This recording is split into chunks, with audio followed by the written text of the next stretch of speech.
ବରେଣ୍ୟ ସଭାପତି ମହୋଦୟ, ବିଜ୍ଞ ବିଚାରକ ମଣ୍ଡଳୀ, ଉପସ୍ଥିତ ଶ୍ରୋତା ମଣ୍ଡଳୀ, ମୋର ପ୍ରତିଯୋଗୀ ବନ୍ଧୁଗଣ ଏବଂ ସାନ ବଡ଼ ଭାଇ ଓ ଭଉଣୀମାନେ, ଆଜିର ଏହି ପବିତ୍ର ଦିବସରେ ଭାରତର ସ୍ୱାଧୀନତା ବିଷୟରେ ମୁଁ ଏକ ସଂକ୍ଷିପ୍ତ ବକ୍ତବ୍ୟ ଆପଣମାନଙ୍କ ଆଗରେ ଉପସ୍ଥାପନ କରିବାକୁ ଯାଉଛି। ଯାହା ନାହିଁ ଭାରତେ ତାହା ନାହିଁ ଜଗତେ। ଏ ଭାରତ ଭୂମି ପବିତ୍ର, ସମୃଦ୍ଧ, ରତ୍ନଗର୍ଭା, ଉଚ୍ଚ ସଂସ୍କୃତି ସମ୍ପନ୍ନା। ଏହାକୁ ସୁନାର ଭାରତ ବୋଲି କୁହାଯାଏ।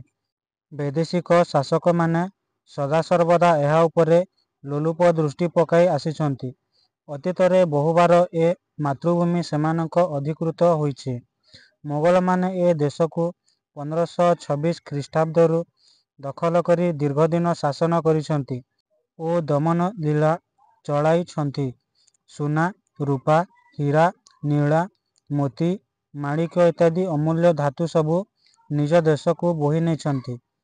ତାପରେ ଇଂରେଜ ଜାତି ବାଣିଜ୍ୟ କରିବା ନାଁରେ ଆସି ଆମ ଦେଶକୁ ଶାସନ କରିଛନ୍ତି। ଦେଶର ସମ୍ପଦ, ବାଣିଜ୍ୟ ଦ୍ରବ୍ୟ ହରିଲୁଟ କରିଛନ୍ତି। ପ୍ରଜାମାନଙ୍କ ଉପରେ ଅକଥନୀୟ ଅତ୍ୟାଚାର କରିଛନ୍ତି।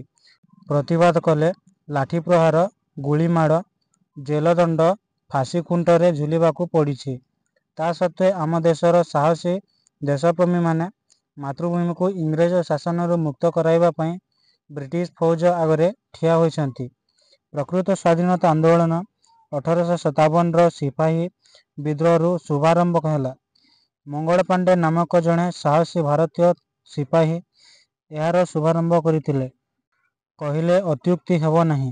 ସମଗ୍ର ଭାରତରେ ଏହାର ପ୍ରଭାବ ପଡ଼ିଲା। ବ୍ରିଟିଶ ଫୌଜ ଆଧୁନିକ ଅସ୍ତ୍ରଶସ୍ତ୍ର ସାହାଯ୍ୟରେ ଏମାନଙ୍କୁ ଦମନ କଲେ। ତାପରେ ତାଙ୍କର ଅମାନବିକ ଏକଛତ୍ରବାଦ ଶାସନ ଚାଲିଲା ଭାରତୀୟଙ୍କ ଉପରେ। ପ୍ରତିବାଦ କଲେ ରକ୍ଷା ନାହିଁ। ତଥାପି ଧୀରେ ଧୀରେ ସାରା ଭାରତରେ ସ୍ୱାଧୀନତା ସଂଗ୍ରାମର ବିଦ୍ରୋହ ଦେଖାଦେଲା। ବହୁ ଦେଶପ୍ରେମୀ ଏଥିରେ ଝାସ ଦେଇ କାରାବରଣ କଲେ। ଚନ୍ଦ୍ରଶେଖର ଆଜାଦ, ଲକ୍ଷ୍ମଣ ନାୟକ, ଜୟୀରାଜଗୁରୁ ଇତ୍ୟାଦି ଫାଶିଖୁଣ୍ଟରେ ଝୁଲି ଶହୀଦ ହେଲେ। ଶେଷରେ କଂଗ୍ରେସର ନେତୃତ୍ୱ ନେଲେ ମହାତ୍ମା ଗାନ୍ଧୀ। ତାଙ୍କ ନେତୃତ୍ୱରେ ଚାଲିଲା ଅସହଯୋଗ ଆନ୍ଦୋଳନ। ତାଙ୍କର ଡାକରା ଥିଲା କର ବା ମର, ଅହିଂସା ନୀତିରେ ଆଗେଇ ଚାଲ। ସୁଭାଷ ବୋଷ କିନ୍ତୁ ମହାତ୍ମା ଗାନ୍ଧୀଙ୍କ ନୀତିର ବିରୋଧୀ ଥିଲେ। ସେ କହୁଥିଲେ, ମୋତେ ରକ୍ତ ଦିଅ, ମୁଁ ତୁମକୁ ସ୍ୱାଧୀନତା ଦେବି।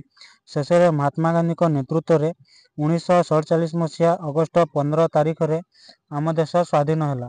ସେବେଠାରୁ ଆମେ ସ୍ୱାଧୀନତା ଦିବସକୁ ପାଳନ କରି ଆସୁଛୁ। ମୁଁ ଏତିକି କହି ମୋର ବକ୍ତବ୍ୟ ଶେଷ କରୁଛି। ଜୟ ହିନ୍ଦ।